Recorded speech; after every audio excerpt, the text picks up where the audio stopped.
Hi, I'm Leora and the yacht my grandfather left me? Yeah, my sister sold it behind my back to buy herself a limousine. She even forged my signature and smiled about it at Sunday dinner. But that wasn't the worst part. The worst part was how long she had planned it, how many people helped her, how my own name was used to fund her fantasy. They said I was unstable. They said I was jealous. But then, the FBI knocked. What happened after that? Well, would you have pressed charges or just walked away? I still remember that morning like a bruise that never faded. The sky over Palm Beach had that sharp, glassy light you only get in early spring. Too clean, too bright, like it was daring you to look straight at the truth. I was making coffee when the mail carrier stopped by, waving a thick envelope with a blue legal seal. From Peterson and Finch Law, he said. My stomach tightened. They were my grandfather's attorneys. I stood by the kitchen counter, fingers trembling slightly as I broke the seal. The first words blurred for a second before I could focus. This letter confirms that, as per the will of the late Roland Marin, the yacht Seraphine is to be transferred in full ownership to Ms. Leora Marin. My throat tightened. Grandpa had really done it. He'd given it to me. The yacht that was his pride, the vessel we spent so many summers repairing, painting, sailing until sunset. He used to say, "One day, Lee, this will be yours. Take her wherever the water still feels like home." I set the letter down and pressed my palms against the counter, trying to absorb the warmth of the morning light. I should have felt joy, gratitude, maybe even closure. But there was an ache right under my ribs that whispered something wasn't right. I hadn't seen the yacht in months.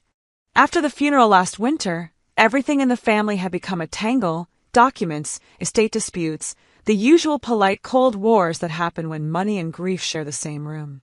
But Grandpa's yacht had always been moored at Bay Point Marina. That's where I said goodbye to him before his last voyage. He'd been frail then, his hand trembling on the railing, but his eyes were still sharp when he told me, "Whatever happens, promise me you'll keep her honest, Leora." Now, standing in my quiet kitchen, I realized I hadn't checked on her once since the funeral. Maybe I was avoiding the memory. Or maybe deep down I already knew something was off. I grabbed my keys and headed out. The drive to Bay Point was only 20 minutes, but it felt longer. The sun was already climbing higher, glinting off the ocean like scattered diamonds. When I reached the marina, the salty air hit me with that familiar sting of nostalgia. I walked straight to Dock 14. That's where Seraphine had always been. The slip was empty. For a moment, I thought I had the wrong dock. I checked the number twice. Same spot, same view of the harbor office. But no yacht, just ropes, cut clean, and a faint oil shimmer on the water. I stood there, feeling the noise of the marina fade into a dull hum. My body went cold despite the heat. "Can I help you, ma'am?" The voice belonged to Rick, the marina manager. He'd known Grandpa for years. "Yeah, I managed. The Seraphine. She was moored here under the Marin account. Where is she?" He looked at me strangely. "You didn't get the memo? She was sold last month." "Sold?" My voice cracked. "To who?" He scrolled through his tablet. "Looks like transferred by one of the family members. Says here, Callista Marin. Same last name. Sister." My heart stopped for half a beat. "Callista." I laughed, but it came out dry, shaky. "That has to be a mistake." He frowned. The documents looked legit. Signed, notarized, all that. Said the yacht was being sold to a private buyer in Miami. Fancy paperwork. She even came down here herself. I swallowed hard. My pulse thundered in my ears. Did she say anything about me? Rick shook his head. "Only that you were fine with it. Said you two agreed she'd handle the sale for the family." I thought it was strange, but I didn't hear the rest. My head was spinning. I thanked him numbly and walked out toward the parking lot. The wind had picked up, carrying that briny tang that used to remind me of freedom. Now it just tasted bitter. Back in my car, I called the estate office. The assistant put me on hold before transferring me to Mr. Finch, the lawyer handling Grandpa's affairs. His voice was smooth, practiced. "Ms. Marin, good morning." "Yes, the transfer was executed several weeks ago. The yacht was listed under joint family authority." "What joint authority?" I snapped. "The will says I inherited it." He hesitated. "According to the documentation we received, you granted permission through a signed addendum." Your signature was verified by the notary. I gripped the steering wheel. That's impossible. I never signed anything. I can send you a copy, he said calmly.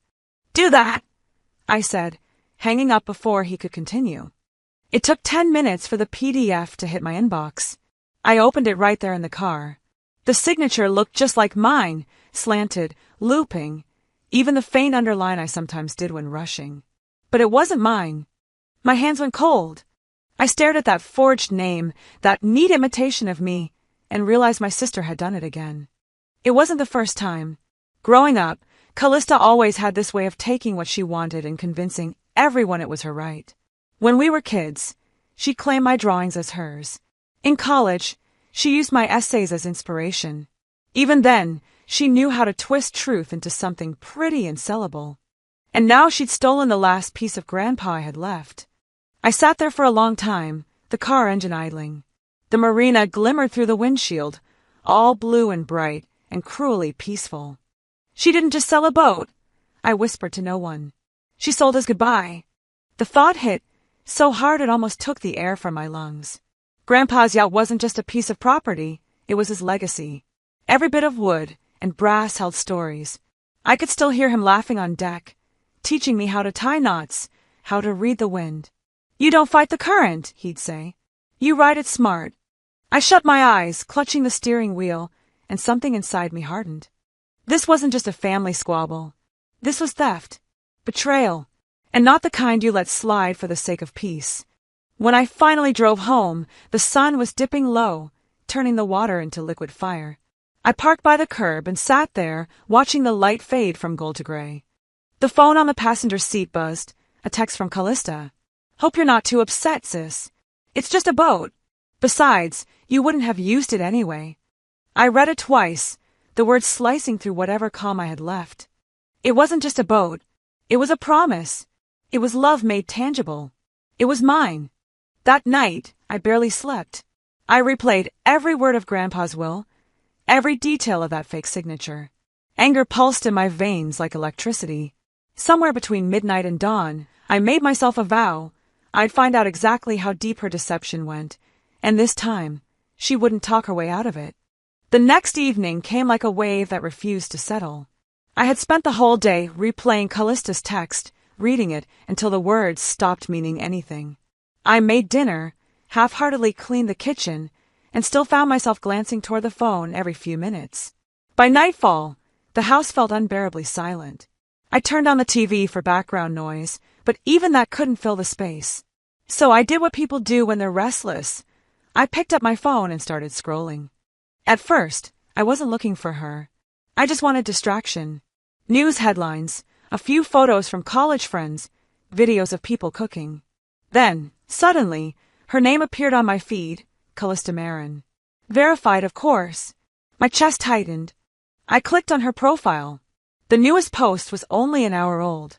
A video began playing automatically, her stepping out of a brand new black limousine, laughing as the chauffeur opened the door. She looked radiant, camera-ready, wearing a sequined gown that caught every flash of light. The caption beneath the video read, "Thanks to my sweet sister, luxury life blessed." For a few seconds, I just stared. Then the sound hit me, music, applause, her laugh, that same carefree tone she used when she lied as a kid. The comment section was exploding. Wow, your sister is amazing. You both have such a great bond. Family goals. She must really love you to give you that yacht. I dropped the phone onto the couch. My heart was pounding in my throat. She didn't just steal from me, she was bragging about it. To the world. She twisted theft into charity, betrayal into some picture-perfect sister act. I pressed the back of my hand to my mouth, trying to keep my breathing steady. My whole life, she had done this, turning truth upside down and making everyone applaud her for it. Even when we were kids, she'd cry first whenever something went wrong. I'd be the one punished while she looked up with wide, tearful eyes and said, "I didn't mean to." She knew exactly how to make herself look innocent. I picked the phone back up. Her story continued. A short clip of the limousine's interior, champagne glasses, her friends laughing. One of them said, "Your sister's a gem for doing this for you." And Callista, with that smooth little smile, replied, She's always been generous. I just wish she'd stop being so hard on herself. That was it. My stomach turned. I turned off the video and stared at my own reflection in the dark screen. My jaw was clenched so tight it hurt. The next morning, I tried to ignore it.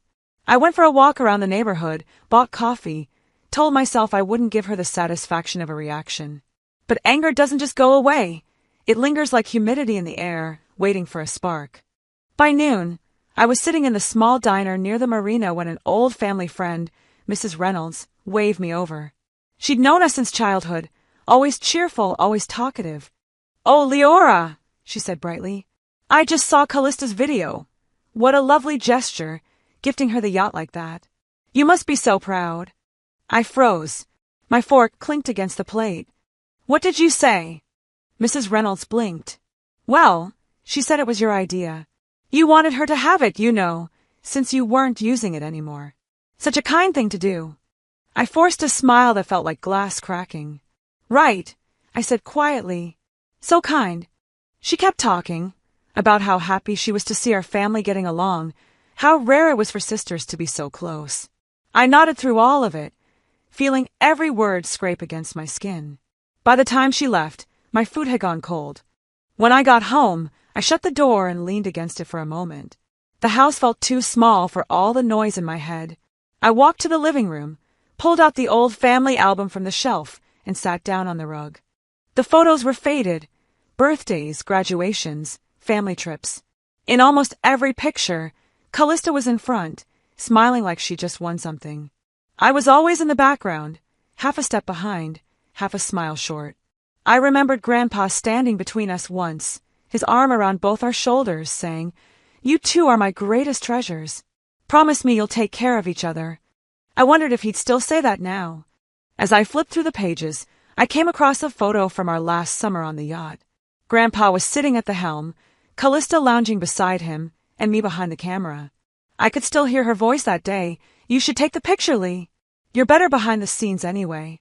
She'd said it as a joke, but she'd meant it. She always did. I closed the album and stared at the ceiling. My eyes burned, but I didn't cry. I was done crying over her. Hours passed before I picked up the phone again.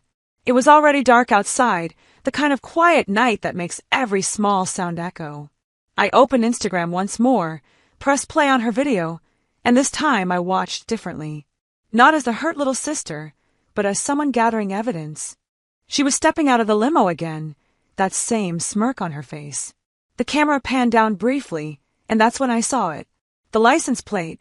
The letters were blurry, but familiar enough that my heart skipped. I paused the video, zoomed in. The number was almost identical to one of Grandpa's old registrations. She hadn't even changed the tag. She kept it, just polished the lie and paraded it around. I let out a slow, measured breath. She was proud of what she'd done. She didn't even bother hiding it. For the first time in days, I felt something sharp and clear inside me. Not grief, not confusion, but focus. She wanted attention, admiration, validation.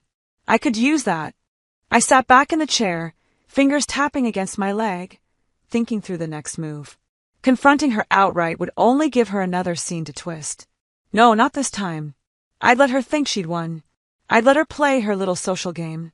And when she got too comfortable, I'd pull the rug from under her, quietly, efficiently. I stood, walked to the kitchen, and poured myself a glass of water.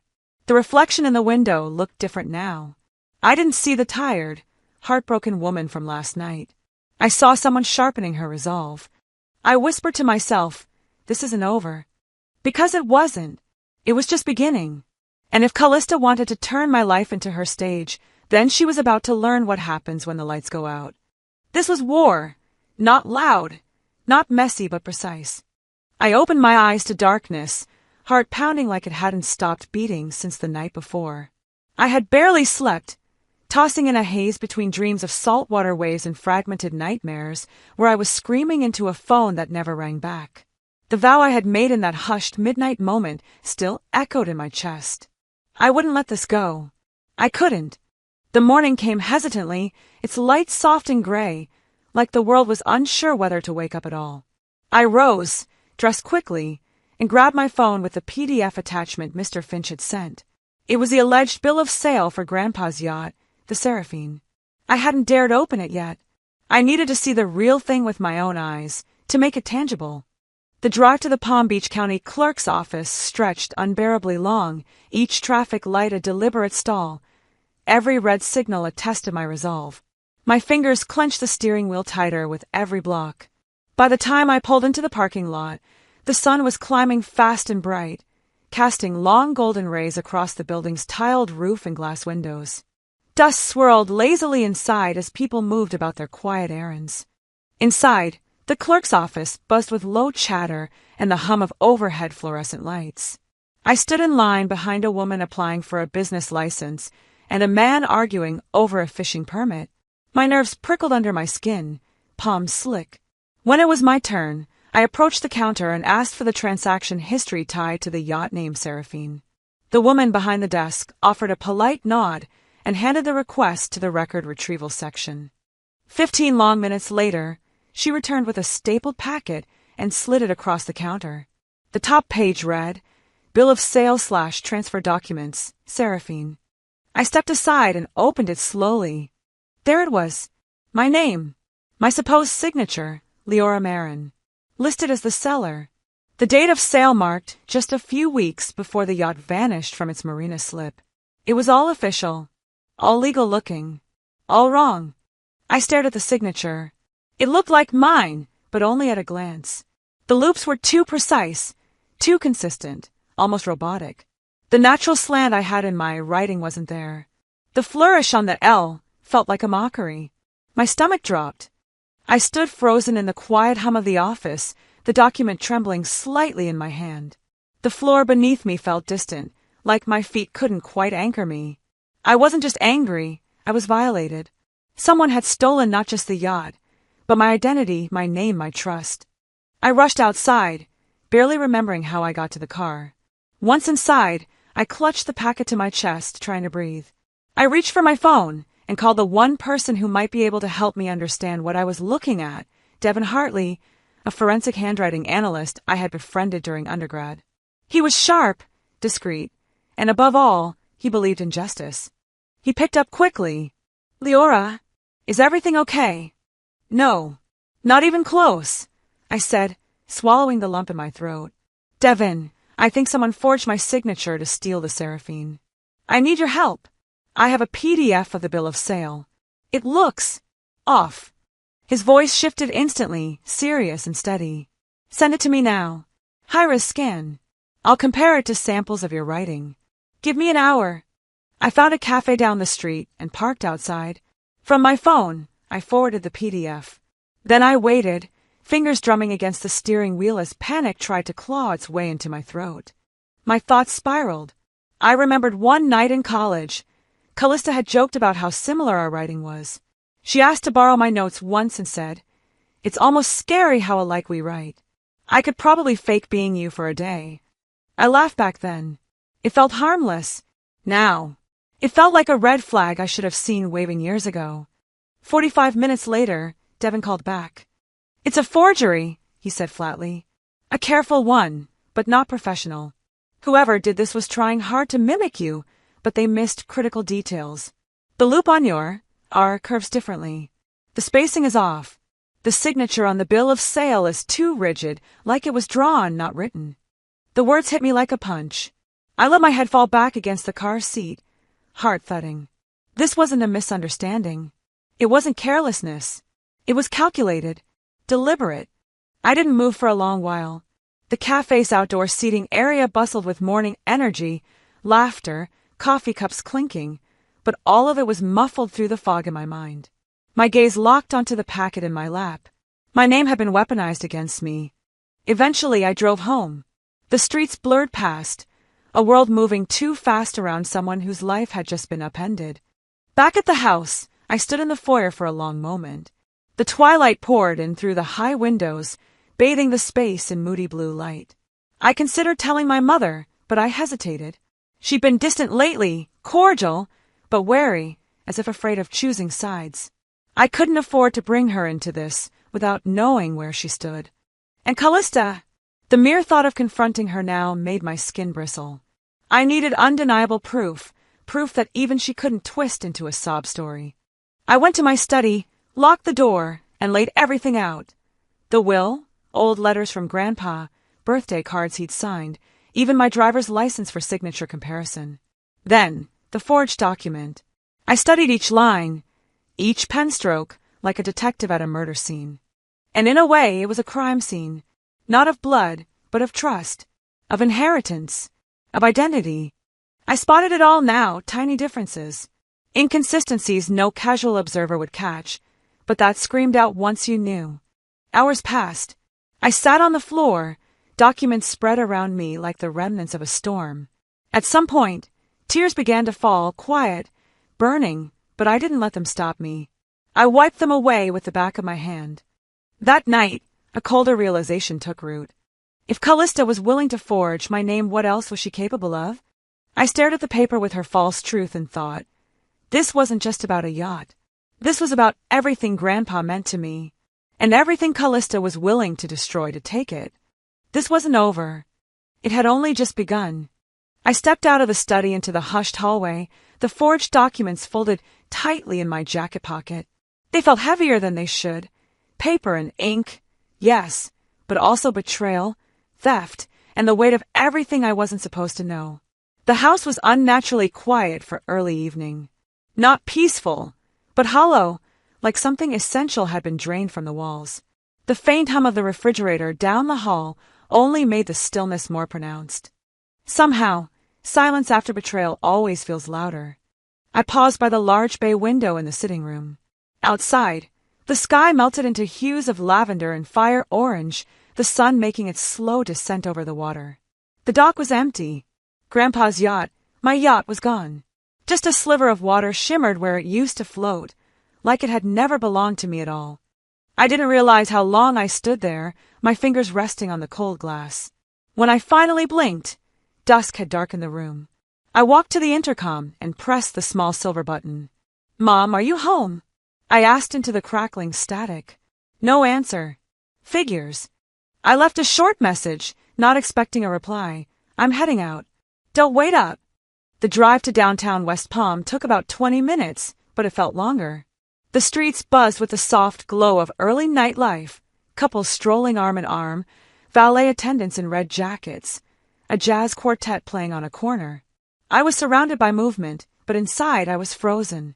Each red light offered too much time to think. Too much time to replay the scene in the study. Callista's smug Instagram post. The signature that wasn't Grandpa's. The cruel ease with which they all seemed to get away with it. The address led me to an elegant mid-rise building. It had marble steps worn down in the middle by decades of footsteps and tall brass handles polished to a mirror finish. I took a deep breath, straightened my jacket, and walked in. The receptionist, crisp and expressionless, pointed me to the 10th floor, James Everett, senior estate attorney. I'd heard his name whispered around country clubs and fundraising galas. The man behind half of Palm Beach's inheritance strategies. If anyone could help me, it would be him. His office was exactly what I expected. Wood-paneled walls, leather chairs, antique lamps with soft golden light, shelves lined with thick law books and framed degrees. He stood when I entered, tall and gray-haired, with a handshake that managed to be both polite and distant. "Ms. Marin," he greeted. "Please, have a seat." I sat across from him. My hands trembled slightly in my lap, but my voice was steady as I began. I laid it all out. My grandfather's original will, the sudden change just before his passing, Callista's blatant online bragging, and the documents I'd found with the forged signature. His eyes barely flickered as he read. Years of handling the secrets of the rich had trained him well. He flipped through the documents silently, page by page, occasionally tapping the edge of a sheet against the desk to realign the stack. Then he placed the papers neatly in front of him and leaned back. "Ms. Marin," he said slowly, "your case is layered. Let's call it that." I leaned forward. "Do you think it's winnable?" He didn't answer immediately. His gaze was thoughtful, unreadable. Finally, he shook his head. "I'm sorry. I can't represent you." I stared at him. "Why not?" He folded his hands on the desk. "Your stepsister, Callista, has built significant influence. Media ties, political proximity, charitable clout. She's not just a girl who stole a yacht. She's someone people want to be associated with. Taking a case against her would be complicated. I tried to keep my composure, but the will was forged. There's evidence. He gave me a look that was more weary than cold. Truth in court isn't always about what you know. It's about what you can prove and who's willing to listen. Many attorneys in this town, myself included, have reputations to protect. This could jeopardize mine. I felt like someone had pulled the ground out from under me. So that's it? She has too many friends in high places, so nobody will touch her. He hesitated. Then gently, it's not personal. It's self-preservation. I rose. Thank you for your time. The Florida night air hit me like a wave as I exited the building. Warm, sticky, and thick with the scent of hibiscus and sea breeze. I walked numbly to my car, my footsteps too loud on the pavement. I sat behind the wheel and stared at the papers on the passenger seat. All that truth, and still no power. She wins again. With trembling fingers, I pulled out my phone and deleted his number. I didn't need anyone pretending to help if they were going to bow out at the first sign of trouble. If the legal world was too scared to act, I'd find another way. I had to. By the time I got home, the house was glowing with golden light. Dinner had been set. Crystal glasses, polished silverware, a vase of white roses in the center. Mother was already seated, wearing her favorite pearl necklace. Callista, radiant as ever, sipped wine with that signature smirk she wore like lipstick. She looked up and smiled. Welcome back. Still thinking about the yacht? Mother asked softly, her voice laced with faux concern that made my skin prickle. Callista jumped in. You know, maybe it's time we moved on. Holding on to that boat isn't helping her heal. It wasn't just the words. It was the tone, the condescending lilt, the performance of care. Like they hadn't stolen something deeply personal and now expected me to smile and play along. I offered a tight smile, nodding faintly as I pushed the vegetables around my plate. Their laughter and small talk floated above me like I wasn't even there. Eventually I stood. Excuse me, I said, leaving the table. I walked out, ignoring their murmured whispers behind me. The car was cool and dark when I slipped inside. I didn't start the engine right away. I just sat there, heart pounding. Then I turned to the empty seat beside me and whispered into the silence. I'm done hiding. I won't pretend this is okay. The engine idled, and the night wrapped around me like armor.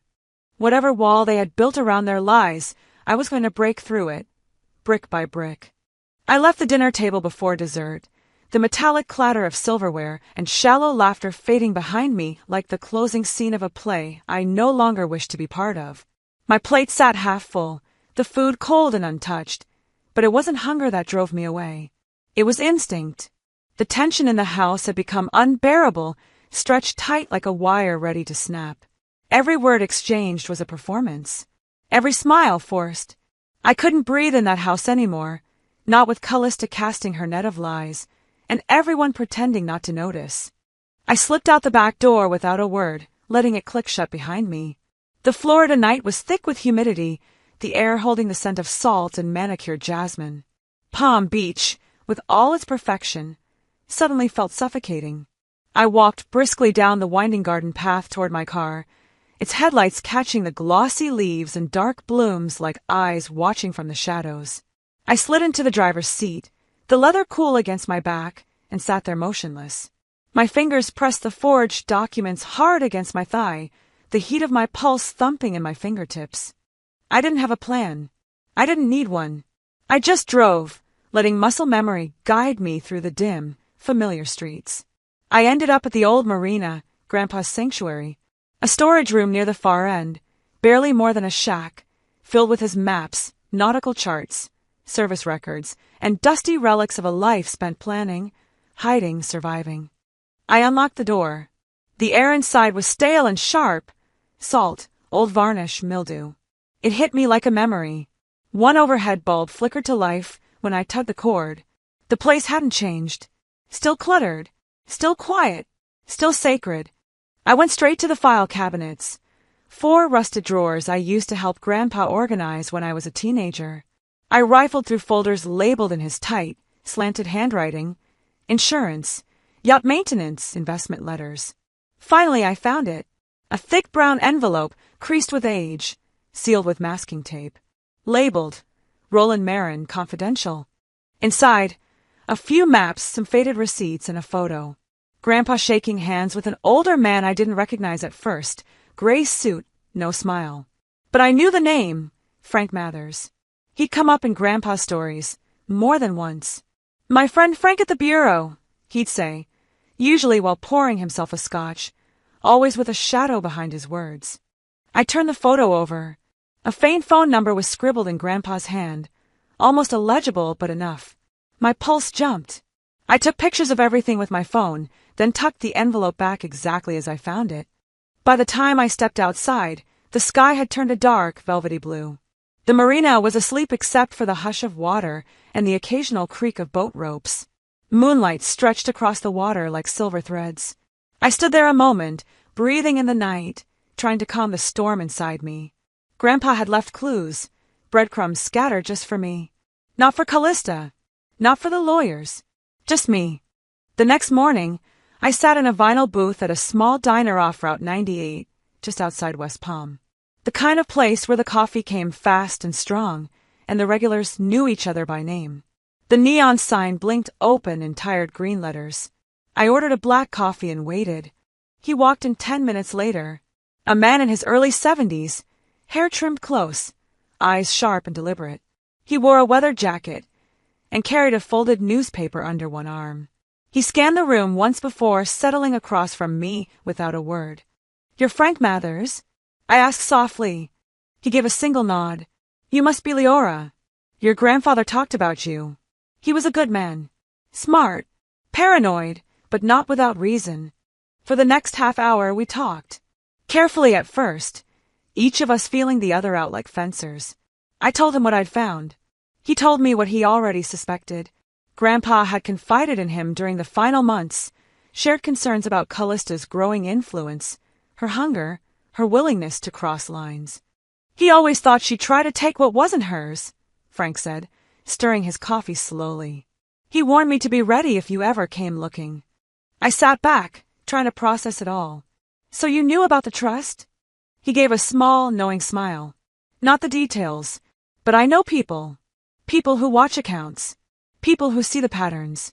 Frank was clear. Callista had protection, friends in high places, people who owed her or feared her. No reputable law firm would touch a case against her, not without consequences. But he was willing to help, quietly. He promised to monitor her finances, trace any movement, and give me access to what I needed if I was patient and smart. When he left, he didn't shake my hand, just nodded again, then disappeared into the flow of early traffic like he'd never been there. But I felt it, something new rising in my chest. Not quite hope, but purpose. Back home, I cleared off my desk and laid out everything. The photo of Grandpa and Frank, the forged paperwork, the estate files, marina records. I started mapping out timelines, dates, inconsistencies. Little things I hadn't noticed before suddenly stood out. Typos in account names, mismatched addresses, overlapping wire transfers. At midnight, I found it. A wire transfer from an account labeled Marin Trust Services, sent to a nonprofit I'd never heard of just hours before the yacht was sold. The nonprofit had no website, no board, no public tax filings. It was a ghost entity, a front. She hadn't just sold the yacht.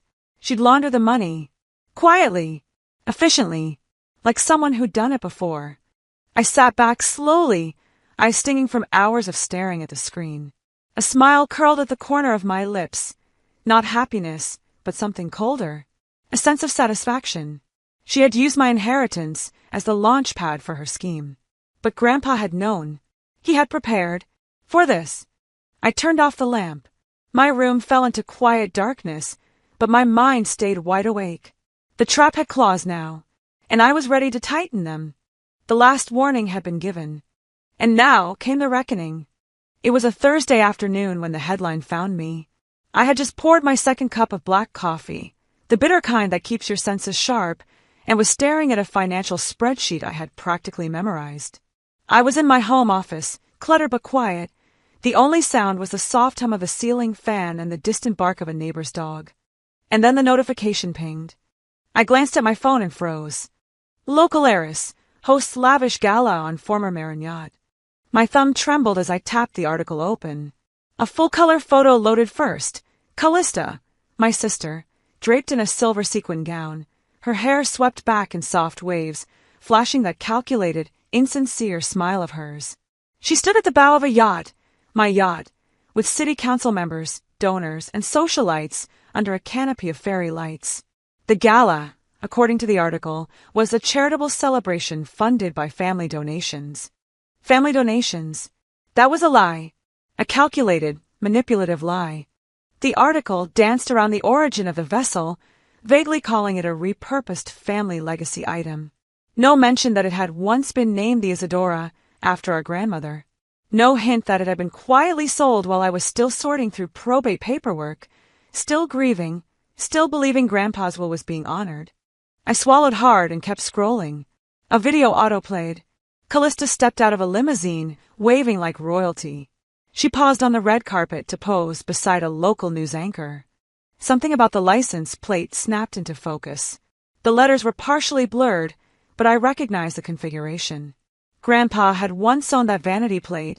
It was a subtle tribute to Grandma's birth year. I'd seen it on his Rolls Royce, and later, after he passed, that plate had been registered to me. For sentimental reasons, I had never transferred it. My fingers went cold. I grabbed my keys and drove straight to the DMV office before it closed. The sun was dipping low, casting long shadows across the sidewalk as I parked and rushed in. I'd barely registered the board clerk behind the desk when I blurted, "I need to check a plate registration now." "Please." She tapped her keyboard. I gave her the plate number. Her eyes flicked to me. "Ma'am," she said after a moment, "this plate is still tied to your name. The car's registration lists a secondary owner, but your identity is still on file." My breath caught in my throat. "If this vehicle gets a ticket or is involved in an incident," she continued, "you could be liable unless it's legally changed." I thanked her through clenched teeth and walked out. No shouting, no tears, just the silent rage curling in my stomach like smoke. In the car, I sat still for a moment, then opened my email. I wrote a report to the local police department. Simple, clear, and factual. Subject: Identity misuse alert. Immediate review requested. Body: I believe my identity has been used to register a vehicle involved in a public event without my consent. I can provide documentation and photos as evidence. Please advise next steps. I hit send. Later that evening, I met Frank at the Marina Cafe. It was quiet, mostly empty, except for a few locals nursing their drinks. We sat in the far corner. I slid my phone across the table. "Watch this," I said. He watched the video clip twice. Then he zoomed in on the plate. His jaw tightened. "That's your plate." I confirmed it. DMV records still have me listed. She's tying her high-profile events to my name. Frank's voice dropped to a near whisper. "That's dangerous. Not just legally. Public perception-wise. She's exposing herself. And you." He leaned back and rubbed his jaw. "And this charity she claims to represent," he added. "It might not even be real. I'll look into the foundation she cited. If it's a ghost entity, it could be money laundering. Fraud, even. She's playing a risky game. She thinks no one will call her out." "She's wrong," he said. We stayed until the cafe closed. We mapped timelines, noted discrepancies between the gala announcement and the sale date of the yacht. I told him about the transfer of the vehicle registration. He told me not to go public yet. "She'll spin it. She'll make you look unstable. You need irrefutable proof. Paper trails. Legal backing." I nodded. It was painful but necessary. I couldn't let emotions control the timing. Not anymore. When I got home, I started building a case board on my office wall. Screenshots of the gala, a printed still of the limo plate, the yacht's old and new names, records of the sale, even a copy of the article. I drew red thread between them, dates, connections, inconsistencies. The board looked like something out of a detective thriller, but I didn't care how it looked. I needed to see it all. I needed it to make sense. My eyes lingered on Callista's smile in the photo. She had thrown a party to show the world she won. But the war wasn't over, not yet. She had paraded stolen wealth across magazine pages and social media like a badge of honor. But beneath the diamonds and champagne was fraud, buried just shallow enough to dig up. And I would dig. As I stared at the mess she'd made, I whispered to myself, if she thought she could humiliate me, I'll let the truth humiliate her back. It was the first strike, and I had just picked up the hammer. The next morning broke hard and cold, the kind of morning that sank into your bones before the sun could even rise. I hadn't slept. Not really. My body had rested, but my mind ran through mazes all night. Numbers, names, accounts, voices, shadows that felt too familiar to be random. Somewhere between dusk and dawn, I stopped trying to differentiate dreams from memory. It all blurred into one suffocating weight. I dressed in silence and left without breakfast or a word to anyone. The house was too quiet anyway, like it was holding its breath along with me. The marble floor echoed under my shoes as I walked to the garage, the sound almost accusatory. My hand shook on the steering wheel. I wasn't sure if it was fear, anger, or something darker. I drove to the marina, to the old mailbox I used for legal correspondence. Just routine, I told myself. But routine had started to feel like a ticking clock. The moment I opened the mailbox, I saw it. An envelope that seemed to hum with dread. It was pale gray, official, with the all-too-familiar seal of the Internal Revenue Service. Notice of audit. The red-stamped letters screamed at me like sirens. My heart sank. I stood there, staring at it, my breath catching in my throat. For a long moment, I couldn't move. The air felt thicker. My hands went numb. My world narrowed to that envelope. I knew what it meant before I even opened it.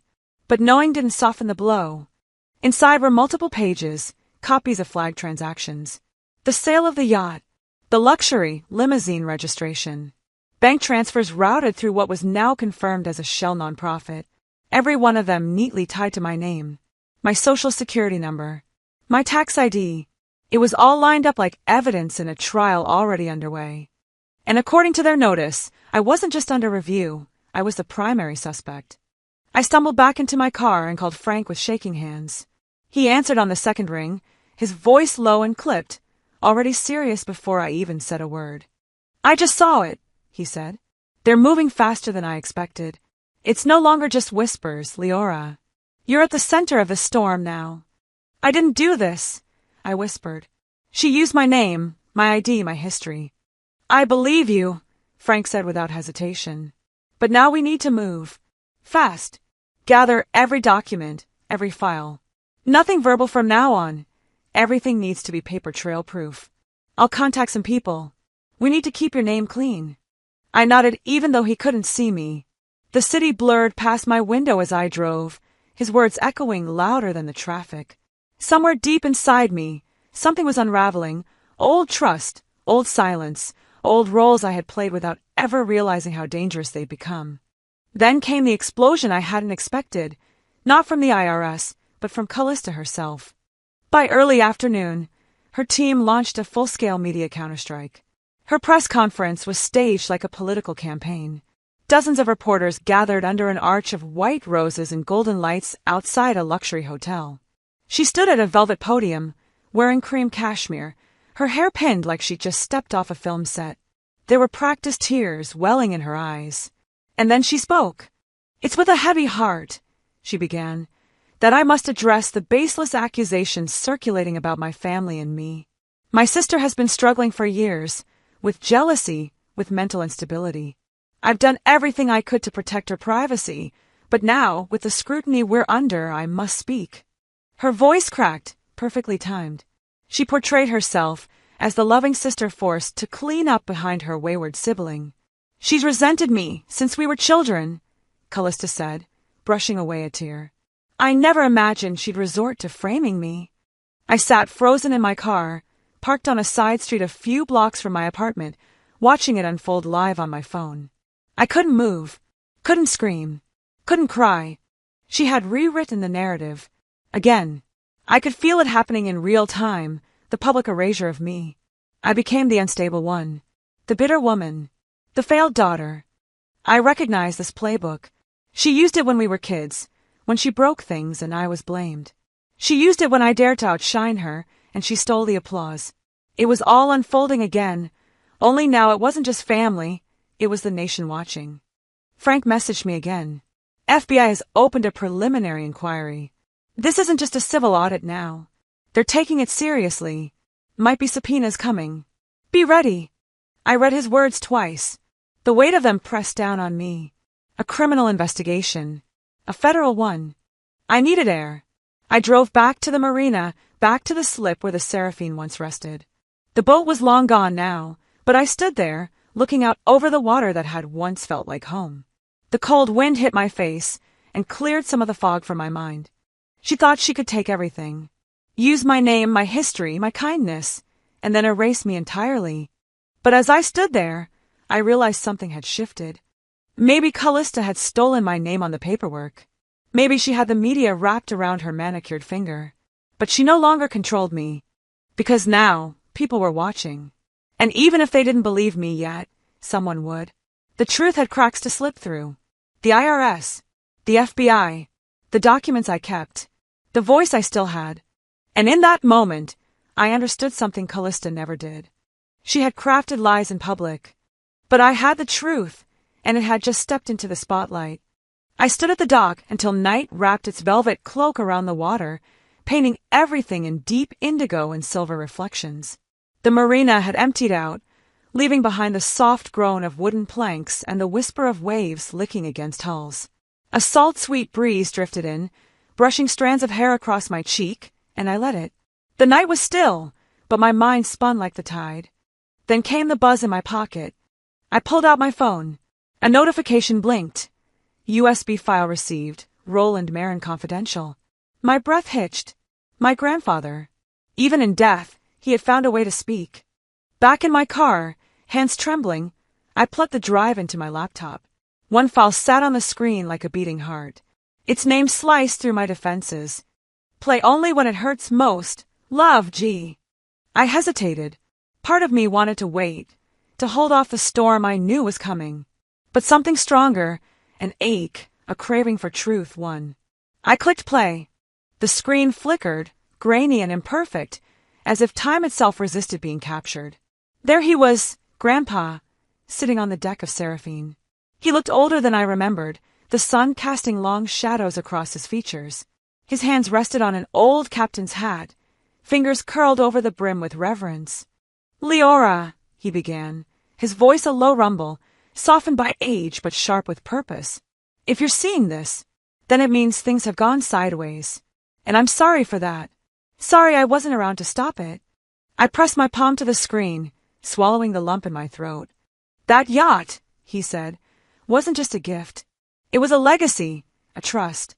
Not for what it is, but for what it means. You always listened to the sea. You heard things no one else bothered to notice. That's why it was yours. He paused. The wind behind him rattled the sails, a ghostly chorus. Callista! She was always ambitious. Too ambitious. I watched her dig into legal forms when she thought no one was looking. Asking pointed questions, rehearsing loopholes. I didn't stop her. I let her play the game. Because I needed to know who she'd become when no one was watching. He leaned closer to the camera, his eyes weary. I left protections in place. Not to trap her, but to test her. To show you, should it come to this, that blood doesn't always mean loyalty. You never asked me for anything, Leora. That's what made you worthy.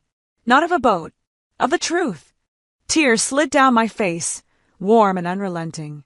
His voice cracked. Charm without conscience is cruelty, he said. And there's been too much of that already. A beat of silence. I left you this, he whispered, because you always listened. You were never invisible to me. The video faded to black. I sat there, swallowed by the stillness, the laptop's glow flickering like a dying lighthouse.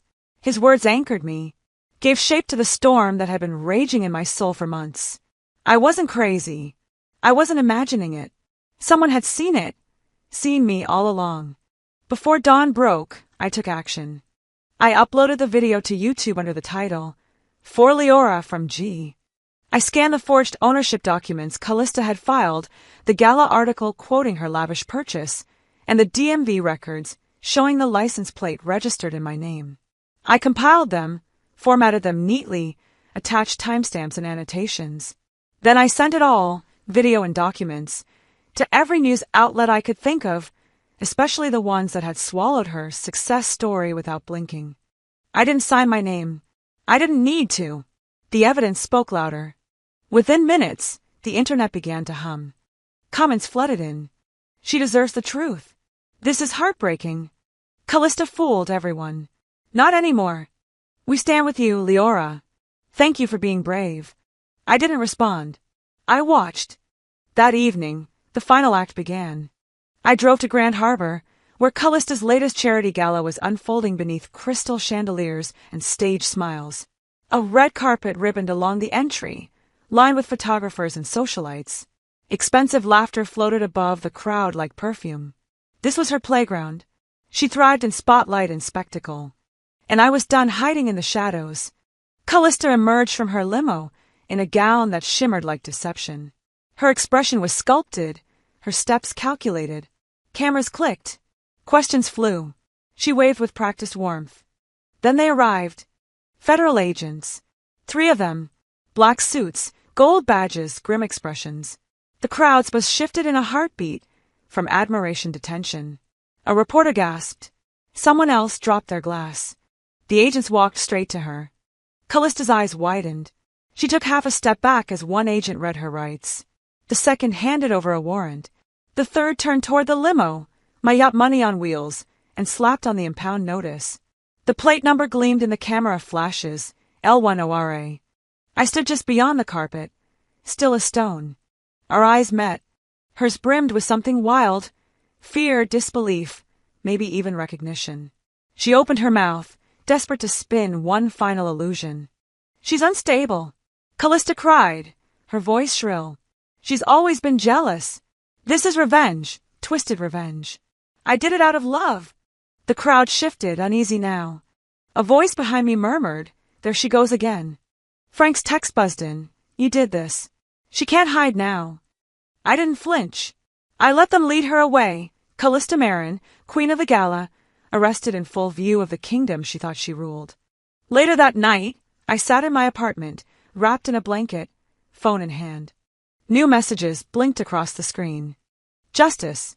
Finally. You're not alone. I watched the video. It changed everything. I didn't reply. I just stared at the quiet glow of my screen, feeling something settle in my chest. Not vengeance, not pride. Just peace. This wasn't about reclaiming a yacht, or even my name. It was a reckoning. And a warning. For every Callista out there who cloaks betrayal and charm. Some of us are done being quiet. The courthouse stood like a forgotten fortress at the edge of Palm Beach, its pale stone columns catching the earliest rays of morning. I arrived before the first commuter stirred, before the birds even dared to sing. The sky was still a bruised indigo, only beginning to yield to gold. I stepped out of my car carrying nothing but a slim file folder and a decision I'd already made in the depths of sleepless nights. Inside, the courthouse was cold and too bright, filled with the sterile hum of fluorescent lighting and the distant shuffle of paperwork. I walked past empty benches and a sleepy security officer who barely glanced up. The clerk behind the glass window greeted me with a neutral expression and a question I'd rehearsed a dozen times in my mind. I need the forms to decline prosecution, I said, my voice clear, firm. She handed over a thin stack with practiced efficiency. Decline to prosecute was printed at the top of the first page. I sat at a small desk beside the window. The pen felt heavier than it should, as if it carried the weight of everything I'd endured, every slight, every silence, every truth buried under years of manipulation. As I signed my name, I didn't tremble. I thought I might, but instead, there was a strange steadiness in my hands, a finality. The ink bloomed like a stamp of liberation across the page. I was choosing not vengeance, but release. When I stepped outside, the morning sun had fully risen, casting long, warm shadows on the pavement. Frank was waiting for me at the bottom of the steps. He stood in slacks and a pressed shirt, holding 2 coffees. One for him, one for me. He handed me the cup without a word, watching my face. Well, he finally asked, gentle. I nodded. It's done. You're sure about this? You know we had enough to get her convicted. A felony record. Restitution. Maybe even time. I looked him in the eye. I don't want her locked in a cell. I want her to live with the truth. That's harder. He was quiet for a moment, then gave me the kind of nod that held respect and sadness at once. We stood together as the city began to stir awake. A couple of joggers passed, a delivery truck rumbled down the street, but for a second, I felt outside of it all. Like I was closing a chapter no one else could see. Later that afternoon, I drove to the harbor. The air was thick with salt and sun, the kind of weather Grandpa used to call sailing weather, even if we didn't have anywhere to go. In my hands, I carried a small paper boat, folded from thick cream stationery. On the side, I had carefully written one word, Roland. The dock was empty. Fitting. I stepped onto the worn wood planks and knelt at the edge. The water lapped gently below. I let the paper boat rest on the surface and gave it a soft push. It floated slowly, spinning a little before catching the rhythm of the tide. I watched as it drifted farther and farther away, carried into open water. We're both free now, I whispered. As I stood there, memories broke through the surface like bubbles. Grandpa's calloused hands guiding mine as he taught me knots. His deep laugh when we stayed up too late talking about the stars from the deck. His belief in me, quiet, steady, unwavering, long before I ever believed in myself. Callista had tried to stain those memories, hijack them, rewrite them in her own image. But she couldn't touch what lived in my bones. I was my grandfather's granddaughter. Not because of a will, or a yacht, or some dusty trust fund, but because he raised me to walk through storms without losing myself. That night, I packed a single suitcase. Essentials only. A few changes of clothes. My laptop. The thick folder of evidence, documents, recordings, screenshots I no longer needed to use as weapons. They were no longer fuel for fire. They were closure. I had accepted a part-time job teaching creative writing at the local community college. It wasn't glamorous. It wasn't revenge. But it was honest work. Work that rooted me in something real again. Something mine. As I zipped up my bag, my phone buzzed on the nightstand. A message from a number I didn't recognize. My sister used to gaslight me too. You gave me a voice. I blinked, surprised. Then another. You're braver than you think. Thank you for standing up. You gave me hope. I'm proud of you, even though we don't know each other. I didn't know how they found me, maybe through the article Frank helped publish, maybe through whispers in community groups. But it didn't matter. What mattered was this. I hadn't just freed myself. I'd made space for others to speak, too. I stood in front of my bathroom mirror that night, towel-dried hair falling around my shoulders, and really looked at myself. The lines around my eyes had deepened. There was something different about my posture, stronger, straighter. The woman staring back wasn't bitter, but she wasn't naive anymore either. I reached up and touched the scar on my left wrist. Faint, healed. A reminder. Forgiveness doesn't mean forgetting, I whispered. It means letting go, so I can finally live. I didn't press charges, because I didn't need the law to validate what I already knew. I had survived. I had endured. And most importantly, I had reclaimed what was mine. My voice, my story, my dignity. The silence in the apartment wasn't heavy that night. It was full. Full of breath, of peace, of space to begin again. Not perfect. Not healed in every way. But enough. Enough to move forward. Sometimes, the people who hurt us the most are the ones who share our last name. But truth has a way of surfacing, especially when you're brave enough to stand in it. This story wasn't just about revenge. It was about reclaiming your voice when others try to erase it. Have you ever been silenced by your own family? Or made to question your reality? Share your story in the comments. You never know who it might help. And if you found this story moving, don't forget